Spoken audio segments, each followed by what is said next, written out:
Buddham Dhammam Sangham Namasami. Okay, so Indigo, what would you like to ask this evening? What is your question for this evening? I would like to ask about greed. Since I've been traveling around Sri Lanka in particular, I have noticed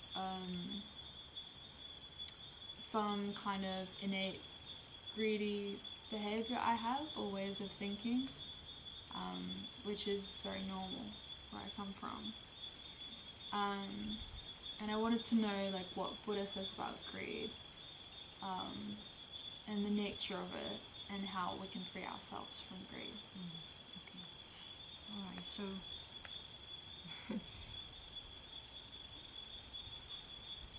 so your question really is the second part of the Four Noble Truths. So Buddha taught us the Four Noble Truths, and the first Noble Truth is that being a human being, basically, or being any creature, is all to do with dukkha, all right, suffering. Yeah, that this is the nature of being born in whatever realm we're in. It is a state of suffering. And under the Bodhi tree, when Buddha enlightened, he discovered that the cause of this dukkha is greed. It's just desire. It's wanting. It's just wanting things all the time to find happiness, to have a feeling of happiness, to get this feeling of happiness. So right from the beginning, that's what we're doing, is trying to be happy. And so we'll go after anything to get that happiness. And this is really where greed originates from, this desire to rid ourselves of an unpleasant, unsatisfactory feeling, of this feeling of suffering, of just feeling,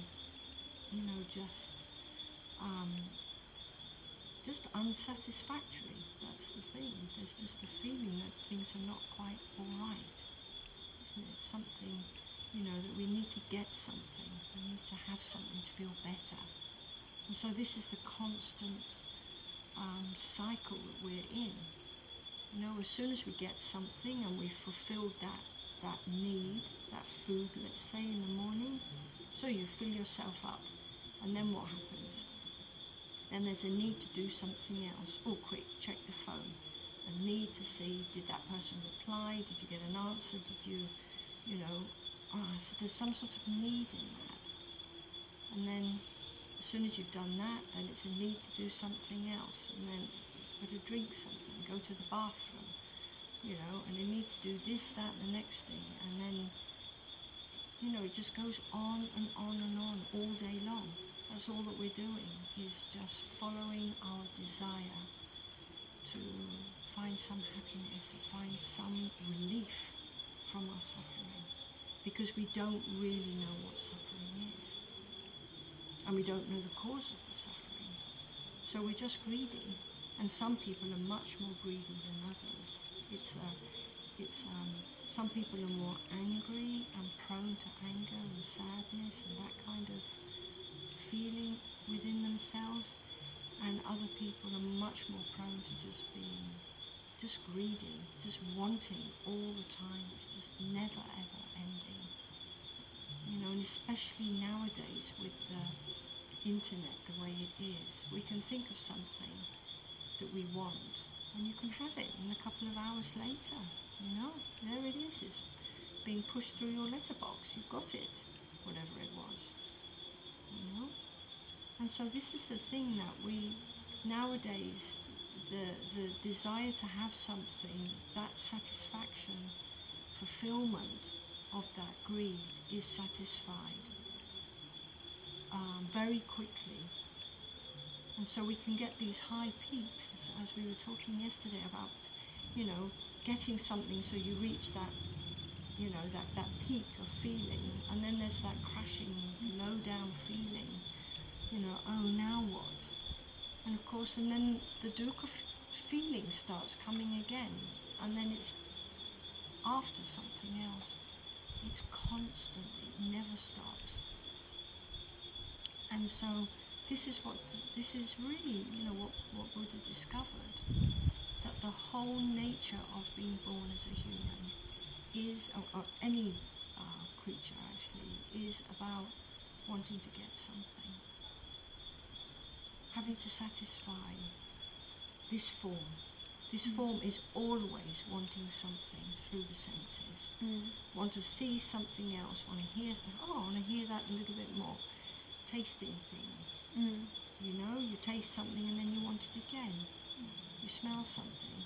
You know, and when you smell of coffee, and you think, oh, yeah, I'll just go into that coffee shop. You didn't really want a coffee before that, but I mean, these are the senses. They're so powerful, and we live by the senses, basically. We're not aware, we haven't got enough mindfulness usually to be able to witness and observe what the body is doing. And so we chase after things all the time. I always thought of greed as something which is taking away from somebody else, or like it's some type of inequality, or like unfairness, like you don't need all that if somebody doesn't have any.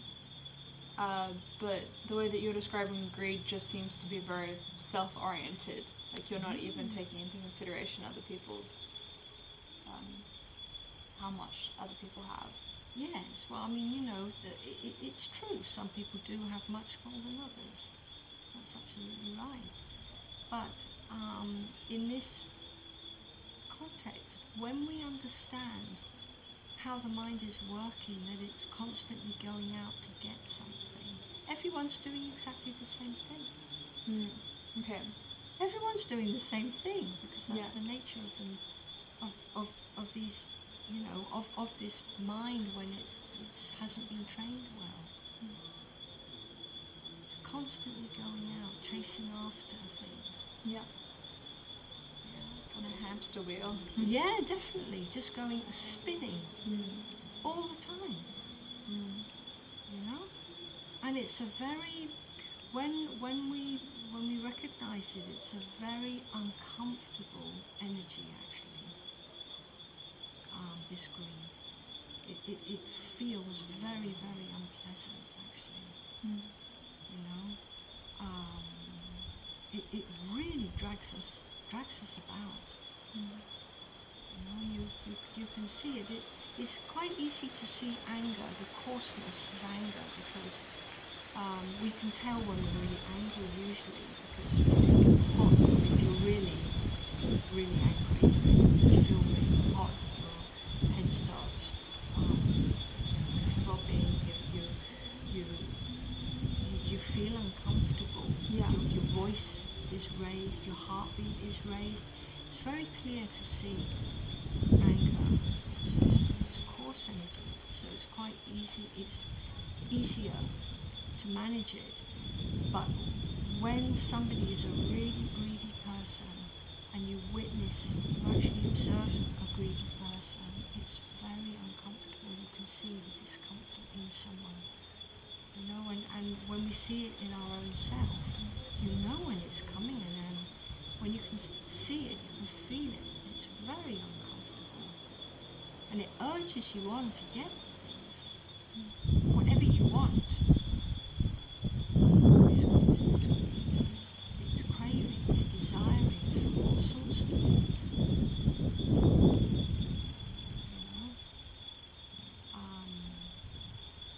You know, wanting to know something, wanting to go somewhere. It's not just about, you know, eating and drinking kind of things. It's about all things. You know? And what is propelling us anyway to want to do all of that. So this is how Buddha's teaching is so amazing. When we see the coarseness of our mind states, then we really start to see, how the mind operates and how it's just running everything about this form. And then we realize that this is the deceit that we live with, and we want to be able to see what is the truth, what is really the truth of being human, and to see your mind in a proper way so that it's a wholesome state. Okay. I was also wondering about giving, because something I've noticed since staying at the monastery is that a lot of the rituals revolve around giving. Yes. Why? And why is it so important? And I've also noticed that it brings in the community into the monastery. Yes. So is that important for any reason? Yes, it's very important, and it's it's one of the fundamental aspects of being a Buddhist, is this giving, dana, or in Sri Lanka as they say dane, giving, generosity, sharing, giving what you have, just a little bit, it doesn't have to be great riches or anything like that, just to share what you have.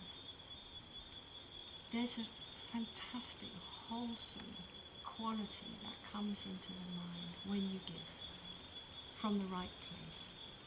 If you're just giving just like that, there's nothing in it. You're not really centered and aware. You've got a good intention about what you're doing. You'll miss the point about giving. When the heart is really pure and the intention of the mind is really, really in a good place, then anything that you give, the feeling that you have, the happiness in your heart, it's indescribable. And so you can give, 1 teaspoon of rice into a monk or a bhikkuni's bowl. And that gesture can mean as much as someone putting in kilos of rice into a bowl. If the intention is good, it's not about the amount. It's never really about the amount, it's about the intention of giving. Giving your time. It's not just about giving material things. It's about giving someone a helping hand across the road if they're struggling.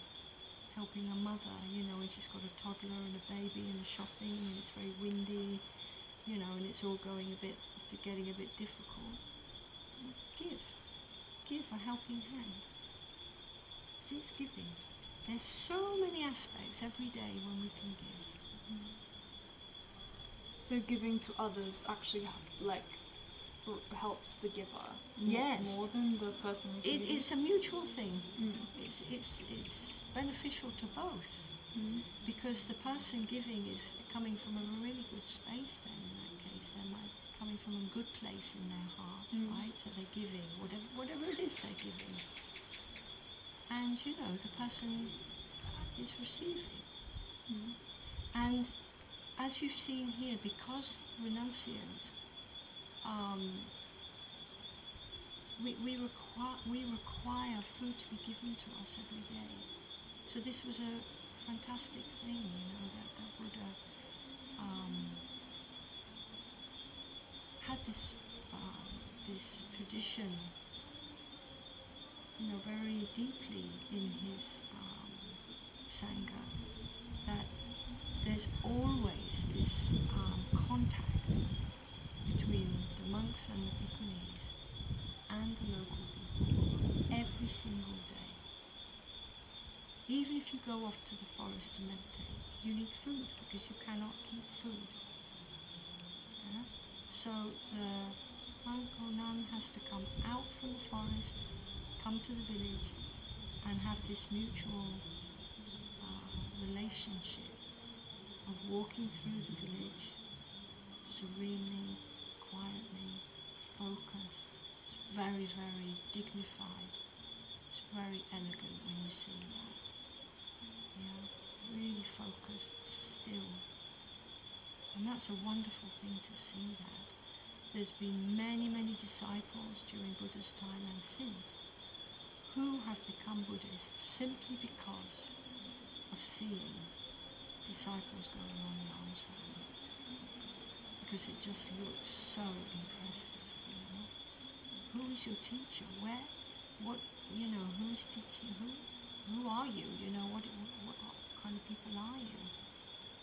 You know. So receiving the food also.